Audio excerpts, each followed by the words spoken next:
Just gonna lean in. Hi, I'm Chaz Smith, and I hate surfing. The more I think about it, I realize that what I actually hate is longboarding, and thereby longboarders. So today, on this episode, we have one of the world's best-known longboarders, a master of style, one Devon Howard. Why did you pick up a log instead of a normal person, good shortboard, as a young man? Well, I started as a shortboarder. And when I was 14, I broke my back. I fractured the L5. Stupid story, doesn't matter. And during recovery, I was sitting on the beach watching a Joel Tudor, who was a neighbor and a good friend. And I said, that looks fun. Can I try it? Thinking someone with a broken back wants to sort of crawl back to surfing. And I clicked with it. I loved the feeling of it. And back in those days, if you were a kid on a longboard, everybody hated you. They probably still hate you, but really hated you. And I liked that. I liked the punk rock nature of it. I know that sounds silly and stupid, but the idea of doing something that everybody didn't like was very appealing. Do you think that, so this was what? What would you call that Joel Tudor era? Was that like longboard 2.0? Yeah, that would have been in year would that be, 87-ish? Okay. So that's, the magazines would call that the longboard resurgence era. It had already been coming back for a while. Israel Paskowitz and all those sorts of folks, Jeff Kramer, there's just a long list of people. It had already been coming back through club surf contests. Like Donald Takayama, Dewey Weber, all these people had these events. So it was a Ben Ipa over in Hawaii, McTavish over in Australia. It was sort of bubbling up. And it's the resurgence. And in those days, the goal was to emulate shortboarding the best you could with the idea that you could be accepted and not hated as much.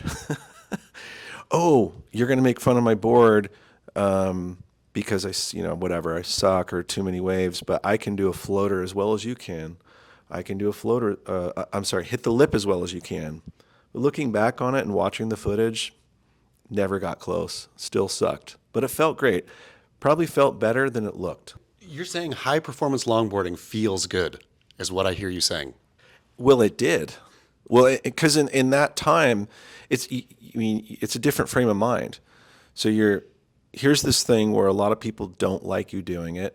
I think mostly because of the wave harvesting, which is probably where we'll go with this conversation. I think that's the most important thing to pick apart. But aesthetically, it's come back, and people are trying to work out. I've been riding shortboards forever. Now I'm on this longboard. How do I justify this thing? And the justification in everyone's mind was, we can do the things you can do, but we could also nose ride. So it's shortboarding plus or something to that effect. And this single fin longboard thing, a few people were doing it, but it didn't really take hold until the mid to late 90s when a few other folks, and you have to always give Joel Tudor credit. He's the most notable face of that movement.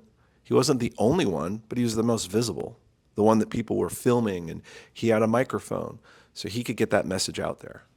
And it was that late 90s period, and then I think it was really capped off by a few movies.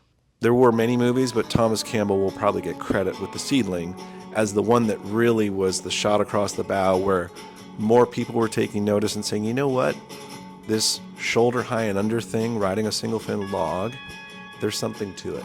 Fast forward. So what would you call this era of, is there still a longboard resurgence, something happening? I mean, this is 40 years later. I mean, how long does something resurge? Like it's here to stay. It's part of surfing. In any lineup, I mean, we've gone through different iterations. We've had longboards came back in the 80s. We also had butt skis or goat boats, which were viewed as a problem for catching waves. We've been through the SUP era, which I feel like it's sort of settled in and worked itself out. It's sort of died off. I don't see suppers rarely. Yeah, and they always received the most hate. So I think the hate lens is back, maybe rightly so, on the longboarders. Around the world, I would say from my experience of traveling around, doing events and just participating, most of the world likes a single fin longboard. And I think they like it because there's a traditional story, like traditional song, traditional dance. There's something appealing about that. And I think that's where longboarding has settled in as, okay, it's a part of our culture, but it's not this cutting edge, performance defining activity. Shortboards surfing's for that. That's why people tune in mass numbers and watch the CT. It's the most high performance, most athletic, very exciting. Longboard surfing is more about a feeling, and I think it's pulling in people that aren't interested in the WSL or competition surfing or sport. So it's here to stay. And then there's the everything in between, which is the catch-all term mid-length, which I know you love mid-lengths. You hate it, but now you love it.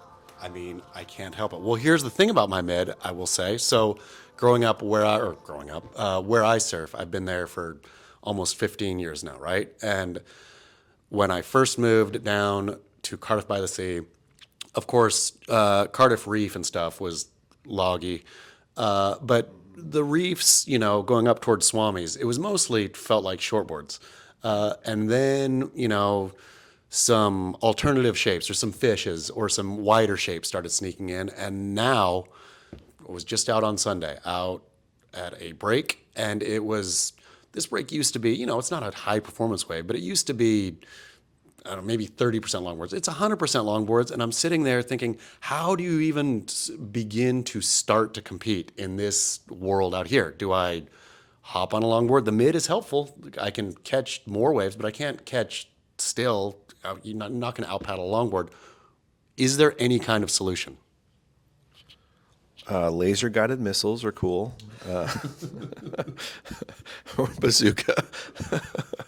I mean, it's sort of like certain breaks have become that, like, but if you went down the street to Seaside Reef, That'd be good. there's almost zero longboards out there. Yeah. So I think, unfortunately, it sucks. You want to surf where you want to surf. And it's one of those, if you can't beat them, join them. I think the only time you can have an impact on what's happening in the lineup, if you don't want to change your equipment, is when there's a place with a more true mix.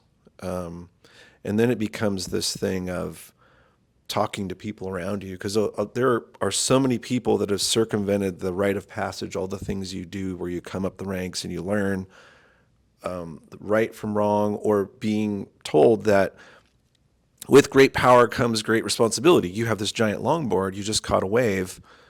Take 2 moments to just be aware that you paddled by 5 shortboard guys or girls, and just acknowledge, like, make eye contact with them. Like, hey, I paddled out here, but I just want you to know I'm aware you're there. And here come some waves, and use restraint and let them go.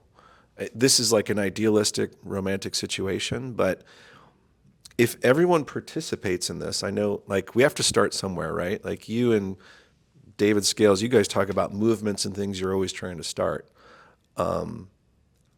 How do we start this awareness? Because we're self-policed. There is no regulation from the government that's going to fix this problem. Fighting isn't going to solve it. Do you really want to get in a fight? No. But you're angry, and and you've got to address it. My own experience, and I have talked about this before, which is a case-by-case basis. So I ride them, so I'm aware of it, but I also grew up shortboarding, and most of my friends are shortboarders. I work at mostly a shortboard brand, Channel Islands. So almost everyone here shortboards. It's like I'm aware of it. So when I paddle past someone, I do what I just said. I'll look around, and just, you don't have to say, like, hey, I'm going to let this one go, I'm a good person. Come on, don't do that. But just do the act, which is, I'm going to show restraint. People will see, oh, that person paddled by me, cool. Like, now the temperature's down a little bit. Now, if someone does the opposite of that and they catch a wave, I think it's upon those 5 shortboarders to say something in unison. I mean, everyone's into saving democracy. Why not do it in the water, right? I mean, use your voice. Silence is violence, Chaz. Okay, so when we are sitting here in Channel Islands' famous Carpinteria surfboard factory, you came on a few years back and brought the mid-length, and now there is a CI log. What is the attitude in the building to Devon Howard's, let's just call it meddling? Well, I didn't bring anything. They've made those boards. I think people forget, but CI had longboards and logs with a young Mikey DeTemple like 20 years ago. So they've gone through periods. What drives design at any surfboard company is who's in the building. It's the excitement level of the team, of the employees. So clearly I'm into that. So yeah, we've infused new versions of that, but it's been around. We've got decades of examples. Some of the folks in here don't love the longboard, but let's just start at the top. Britt Merrick has one, and he rides it with his daughter. And he has a special sort of time period to do it. It's waist high and under. Britt is 6'6". Britt isn't going to be out there trying to grovel in a waist high wave, and so especially around here at Rincon is flat all summer. Santa Barbara's flat. That's why a lot of surfers don't want to live here, because there's only waves for less than half the year. It's like living in Mammoth and being a snowboarder. What are you going to do? Tough. You got a mountain bike. Yeah.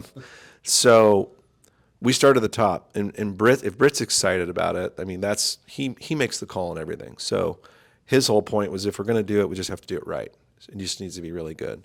So I think the attitudes are fine, because there's a time and a place. I think everyone shares the idea here in the building that if it's chest high and under and not cupped out and roping and perfect, kind of makes sense to ride a longboard. Or maybe a fish, but right behind you is the Feb's fish. Like that's sort of your path. Maybe the Bobby Quad or a G skate, something that skates. And if you're sort of into kind of cruising, the longboard. But it goes back to, how do we share the stoke in the lineup, and how do we take responsibility for ourselves when we ride one?